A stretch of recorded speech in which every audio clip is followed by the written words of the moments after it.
ಕೊನೆಯ ಪ್ರಶ್ನೆ ಹೌದಲ್ಲ. ಪ್ರಥಮ ದ್ವಿತೀಯ ತೃತೀಯ. ಹಾಂ, ಪಂಚಮ ಪ್ರಶ್ನೆ ಏನಂತ ಕೇಳಿದ್ರು ಅವರು? ಯದಿ ಯದಿ ಏಕಮಾಪದ್ಯೇತ, ಅದೇ ಹೇಳಿದ್ದು ಶ್ರದ್ಧಯ ಸೌಂತರಿಕ್ಷಂ ಯಜುರ್ಭಿ ಇದೆಲ್ಲ ಕೂಡ ತಸ್ಮೈ ಹೋವಾಚ. ಪ್ರಶ್ನೆ ಏನಿತ್ತು? ಸಯೋಹ ವೈ ತದ್ಭಗವನ್ ಮನುಷ್ಯೇಷು ಪ್ರಾಯಣಾಂತಂ ಓಂಕಾರಂ ಪ್ರಾಯಣ ಅಂದರೆ ಜೀವನ ಪೂರ್ತಿ ಅಂತ ಅರ್ಥ. ಪ್ರಾಯಣಾಂತಂ ದೇಹ ಬಿಟ್ಟು ಹೋಗೋವರಿಗೂ ಕೂಡ ಓಂಕಾರವನ್ನು ಹೇಳ್ತಾರಲ್ಲ, ಅವನು ಯಾವ ಲೋಕಕ್ಕೆ ಹೋಗ್ತಾನೆ ಅಂತ ಪ್ರಶ್ನೆ ಮಾಡಿದ್ದ ಉತ್ತರ ಕೊಡ್ತಾರೆ. ಈ ಲೋಕಕ್ಕೆ ಹೋಗ್ತಾರೆ. ಇದು ಏಕಮಾತ್ರ ದ್ವಿಮಾತ್ರ ತ್ರಿಮಾತ್ರ ಎಲ್ಲ ಉತ್ತರ ಕೊಟ್ಟರು. ಪ್ರಣವೇನ ಹರಿಂ ಧ್ಯಾಯನ್ ಬ್ರಹ್ಮಲೋಕಂ ಸಮೇತ್ಯ ಚ ಜ್ಞಾನಂ ಚತುರ್ಮುಖಾತ್ ಪ್ರಾಪ್ಯ ಮುಚ್ಚತೆ ನಾತ್ರ ಸಂಶಯ. ಕೊನೆಗೆ ಯಾರು ಪ್ರಣವದಿಂದ ಪರಮಾತ್ಮನ ಆರಾಧನೆ ಮಾಡ್ತಾರೆ ಮತ್ತು ಬ್ರಹ್ಮಲೋಕಕ್ಕೆ ಹೋಗ್ತಾರೆ, ಬ್ರಹ್ಮದೇವರಿಂದ ಇನ್ನೂ ವಿಶೇಷಾಂಶವನ್ನು ಕೇಳ್ತಾರೆ, ಮುಂದೆ ಮುಕ್ತರಾಗ್ತಾರೆ ಅಂಥೇಳಿ ಆ ಸ್ಟೇಜ್ ಹೇಳಿ. ಬ್ರಹ್ಮದೇವರ ಹತ್ರ ಹೋಗೋ ವಿಶೇಷವಾದ ಅರ್ಹತೆಯನ್ನು ಅವರು ಪಡಿತಾರೆ, ಅವರಿಂದ ಉಪದೇಶವನ್ನು ಪಡಿತಾರೆ, ವಿಶೇಷ ಜ್ಞಾನನೂ ಪಡಿತಾರೆ, ಮುಂದೆ ಮುಕ್ತರಾಗ್ತಾರೆ. ತದೇತೌ ಶ್ಲೋಕೋ ಭವತಃ ತಿಸ್ರೋ ಮಾತ್ರ ಮೃತ್ಯುಂ ಮತ್ಯ ಪ್ರಯೋಕ್ತಾ ಅನ್ಯೋನ್ಯಸಕ್ತಾ ಅನವಿಪ್ರವೃತ್ತಾ ಕ್ರಿಯಾಸು ಬಾಹ್ಯಾಭ್ಯಂತರ ಮಧ್ಯಮಾಸು ಸಮ್ಯಕ್ ಪ್ರಯುಕ್ತಾಸು ನ ಕಂಪತೆ ಅಜ್ಞಃ. ಋಗ್ಭಿರೇತಂ ಋಜುರ್ಭಿರಂತರಿಕ್ಷಂ ಸಾಮಭಿರ್ಯತ್ತತ್ ಕವಯೋ ವೇದಯಂತೆ ತಮೋ ತಂ ಓಂಕಾರೇಣೈವ ಅಯನೇನ ಅನ್ವೇತಿ ವಿದ್ವಾನ್ ಯತ್ತತ್ ಶಾಂತಂ ಅಜರಂ ಅಮೃತಂ ಅಭಯಂ ಪರಾತ್ಪರಂಚೇತಿ. ಇದು ಪಂಚಮ ಪ್ರಶ್ನೆ ಪ್ರತಿವಚನಂ. ಇನ್ನು ಮುಗಿದಿಲ್ಲ, ಉತ್ತರ ಕೊಡ್ತಾ ಇದ್ದಾರೆ. ತದೇತೌ ಶ್ಲೋಕವು ಭವತಃ, ಎರಡು ಶ್ಲೋಕಗಳಿವೆ ಅಂತ ಕೋಟ್ ಮಾಡಿದರು. ತಿಸ್ರಃ ಮಾತ್ರಾಃ ಮೃತ್ಯುಮತ್ಯಃ ಪ್ರಯುಕ್ತಾಃ. ಒಬ್ಬ ಮನುಷ್ಯ ಮೂರು ಮಾತ್ರಗಳಿಂದ ಸರಿಯಾದ ಓಂಕಾರವನ್ನು ಹೇಳಿದಾಗ ಅನ್ಯೋನ್ಯಸಕ್ತ ಅನವಿಪ್ರಮುಕ್ತಾಃ, ಅದಕ್ಕೆ ವಿವರಣೆ ಕೊಡ್ತಾರೆ. ಕ್ರಿಯಾಸು ಬಾಹ್ಯಾಭ್ಯಂತರ ಮಧ್ಯಮಾಸು, ಬಾಹ್ಯ ಅಂತರ ಮಧ್ಯಮ ಮೂರು ಕ್ರಿಯೆಗಳು. ಸಮ್ಯಕ್ ಪ್ರಯುಕ್ತಾಸು ನ ಕಂಪತೆ ಅಜ್ಞಃ, ಮೂರು ಸರಿಯಾಗಿ ನಡೆದಾಗ ಯಾವ ಗೊಂದಲನೂ ಇರೋದಿಲ್ಲ. ಋಗ್ಭಿ ಏತಂ ರಿಜುರ್ಭಿರಂತರಿಕ್ಷ, ಮೂರು ದೃಷ್ಟಾಂತ ಏನದು? ಬಾಹ್ಯ ಅಂತರ ಮಧ್ಯಮ, ಮೂರರಲ್ಲೂ ಸರಿಯಾಗಿದ್ದಾಗ ಯಾವ ಗೊಂದಲ ಇರೋದಿಲ್ಲ. ಅದೇ ರೀತಿಯೇ ಋಗ್ಭಿ ಏತಂ ಯಜುರ್ಭಿ ಅಂತರಿಕ್ಷಂ ಕಾಮಭಿ ಸಾಮಭಿ ಯತ್ತತ್ ಕವಯೋ ವೇದಯಂತೆ. ಋಕ್ ಯಜುಸ್ ಮತ್ತು ಸಾಮ ಮೂರುಗಳಿಂದ ಮೂರು ಸಮಗ್ರವಾಗಿ ತಿಳಿಯಲಿಕ್ಕೆ ಮೂರು ಬೇಕು. ತಂ ಓಂಕಾರೇಣೈವ ಅಯನೇನ ಅನ್ವೇತಿ ಅಂತ ಪರಮಾತ್ಮನ ಅರ್ಥ ಮಾಡ್ಕೋಬೇಕಾದ್ರೆ ಓಂಕಾರವನ್ನು ಮೂಲ ಮಾಡ್ಕೊಂಡು ಅರ್ಥ ಮಾಡ್ಕೋಬೇಕು. ವಿದ್ವಾನ್ ಯತ್ತತ್ ಶಾಂತಂ, ಅದು ಮೂಲವಾಗಿ ಓಂಕಾರ ಅಂತ ಹೇಳಿದರೆ ಓಂಕಾರ ಅಕ್ಷರ ಅಲ್ಲ, ಓಂಕಾರ ಪ್ರತಿಪಾದ್ಯ ಪರಮಾತ್ಮನಾಗಬೇಕು. ಇವತ್ತು ಆಫೀಸ್ ಹೋಗ್ಬೋದು, ಅಧಿಷ್ಠಾನ ಒಳಗಿರೋ ಆಫೀಸರ್ ಒಳಗಡೆ ಇದ್ದಾನೆ. ಓಂಕಾರ ಪ್ರತಿಪಾದ್ಯ ಓಂಕಾರನೇ ದೇವರಲ್ಲ, ಮತ್ತೆ ಓಂಕಾರನ ದೇವರ ಏನಾಗುತ್ತೆ? ಮತ್ತೆ ಅಲ್ಲಿಗೆ ಜಡ ಐಕ್ಯ ಹಿಡಿದಾಗ, ಮತ್ತೆ ಅಥವಾ ಜಡಾಭಿಮಾನಿ ವ್ಯಕ್ತಿ ಐಕ್ಯ ಹಿಡಿದಾಗ ಸಾಲ್ದು. ವಿದ್ವಾನ್ ಯತ್ತತ್ ಶಾಂತಂ ಅಜರಂ ಅಮೃತಂ ಅಭಯಂ ಪರಾತ್ಪರಂಚ ಇತಿ. ಯತ್ತತ್ ಶಾಂತಂ ಅಜರಂ, ಒಂದು ಬೋರ್ಡ್ ಹಾಕ್ತಾರೆ ಬಿಲ್ಡಿಂಗ್ ಹೆಸರು. ಆ ಬೋರ್ಡೇ ಬಿಲ್ಡಿಂಗ್ ಅಲ್ಲ, ಆ ಬೋರ್ಡ್ ಏನು ಹೇಳುತ್ತೆ? ಬಿಲ್ಡಿಂಗ್ ಅಷ್ಟೇ ಹೊರತು ಆ ಬಿಲ್ಡಿಂಗ್ಗೆ ಹೇಗೆ ಹೆಸರು ಇದಲ್ವೋ, ಓಂಕಾರ ದೇವ್ರನ್ನ ಹೇಳುತ್ತೆ. ಹೊರ ನಮ್ಗೆ ಅರ್ಥ ಆಯ್ತು ಅಂತ ಹೇಳ್ತೇವೆ ನೋಡಿ, ಬಿಲ್ಡಿಂಗ್ ಅರ್ಥ ಆಯ್ತು. ಆ್ಯಕ್ಚುಲಿ ಓದಿದ್ದು ಅದನ್ನು, ಬಿಲ್ಡಿಂಗ್ ಏನಂತ ಅರ್ಥ ಆಯಿತು. ಆದರೆ ಬಿಲ್ಡಿಂಗು ಬರವಣಿಗೆ ಎರಡು ಏನವೋ ಬೇರೆ ಬೇರೆ ಪದಾರ್ಥಗಳೇ. ಅದೇ ರೀತಿ ದೇವರು ಶಾಂತನಾಗಿದ್ದಾನೆ, ಅಜರ ಮುಪ್ಪಿಲ್ದವನಾಗಿದ್ದಾನೆ, ಅಮೃತಂ ಅಮೃತನಾಗಿದ್ದಾನೆ, ಅಭಯಂ ಭಯರಹಿತನಾಗಿದ್ದಾನೆ, ಪರಾತ್ಪರಂ ದೊಡ್ಡದಕ್ಕಿಂತ ದೊಡ್ಡವನಾಗಿದ್ದಾನೆ ಅನ್ನೋದು ಓಂಕಾರದ ಅರ್ಥ. ಆ ರೀತಿ ತಿಳ್ಕೊಂಡಾಗುತ್ತೆ. ಮುಂದೇನು ಪ್ರಶ್ನೆ ಬೇಕಾಗಿತ್ತೀಗ? ಷೋಡಶ ಕಲಃ ಪುರುಷ ಪ್ರಶ್ನೆ ಕೇಳಿದ್ದಾರೆ. ಷೋಡಶ ಕಲಾ ಪುರುಷ ಯಾರು ಅಂತ ಕೇಳಿದ್ರು. ಅರ್ಹೈನಂ ಋಷಿಕೇಶ ಭಾರದ್ವಾಜ ಪಪ್ರಚ್ಛ. ಅದಾದಮೇಲೆ ಇಷ್ಟೆಲ್ಲ ಆಯಿತು ಅಂತ ಉತ್ತರ ಕೊಡ್ತಾರೆ. ಅದರಲ್ಲಿ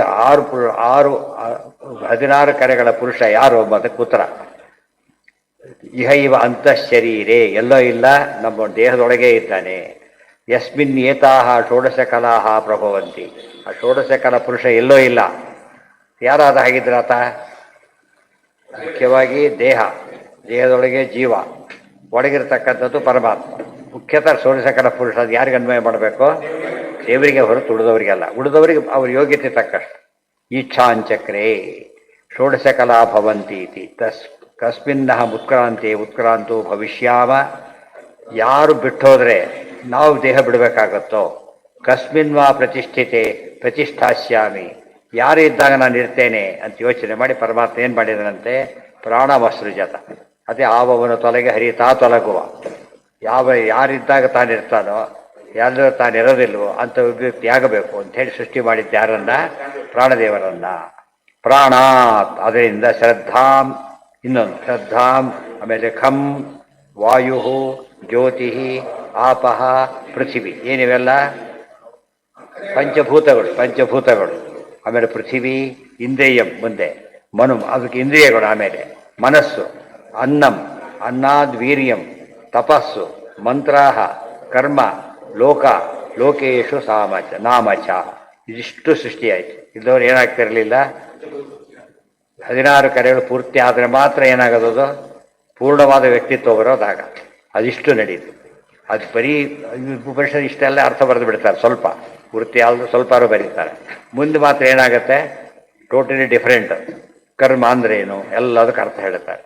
ಕರ್ಮೇತಿ ಪುಷ್ಕರ ಪ್ರೋಕ್ತ ಉಷಾ ನಾಮಾಭಿಮಾನಿನಿ ಲೋಕಾಭಿಮಾನಿ ಪರ್ಜನ್ಯ ಸ್ವಾಹಾ ವೈ ಮಂತ್ರದೇವತಾ ತಪೋಭಿಮಾನಿ ವನ್ನಿಶ್ಚ ವರುಣೋ ವೀರ್ಯದೇವತಾ ಅನ್ಯಸ್ಯ ದೇವತಾ ಸೋಮಃ ಅನ್ನಸ್ಥ ಅನ್ಯಸ್ಯ ತಪ್ಪುಂಟಾಗಿದೆ. ಅನ್ನಸ್ಥ ದೇವತಾ. ಅದಕ್ಕೆ ಅನ್ನದಲ್ಲಿ ಯಾರಿದ್ದಾರೆ? ಚಂದ್ರ ನಿಯಾಮಕ ರೂಪ ಯಾವುದು? ಕೇಶವ. ಆ ರೀತಿ ತಿಳ್ಕೋಬೇಕು. ಅನ್ನಾಭಿಮಾನಿ ಚಂದ್ರಸ್ತು. ಅನ್ಯ ಆಗೋಗ್ಬಿಟ್ಟಿದೆ. ಅನ್ನಸ್ಯ ದೇವತಾ ಸೋಮಃ ಮನೋನಾಮ ಅನಿರುದ್ಧಕ. ಅದಕ್ಕೆ ಅನ್ನ ಅಂದ ತಕ್ಷಣ ನೆನಪಾಗೋ ಸಾಕ್ಷ ಅಕ್ಕಿ ಅನ್ನ ಬೆಳ್ಳಗಿರುತ್ತೆ, ಚಂದ್ರ ಬೆಳ್ಳಗಿರ್ತಾನೆ. ಅದಕ್ಕೆ ಅಗ್ನಿಗೆ ಅಭಿಮಾನಿ ದೇವತೆ ಯಾರಂತ ಗೊತ್ತಾಯ್ತು? ಅನ್ನಕ್ಕಾಗ ಗುರುತು. ಅದು ಚಂದ್ರ ಕೂಡ ಬೆಳಗಿದ್ದಾನೆ, ಅನ್ನನೂ ಬೆಳಗಿದೆ. ಅದಕ್ಕೆ ತಕ್ಕಂತೆ ಕರಸ್ಪಾಂಡಿಂಗ್ ಆಗಿ ದೇವತೆ ಇದ್ದಾರೆ. ಕೇಶವ ರೂಪಿ ಪರಮಾತ್ಮ. ಅದಕ್ಕೆ ನಿಯಾಮಕ.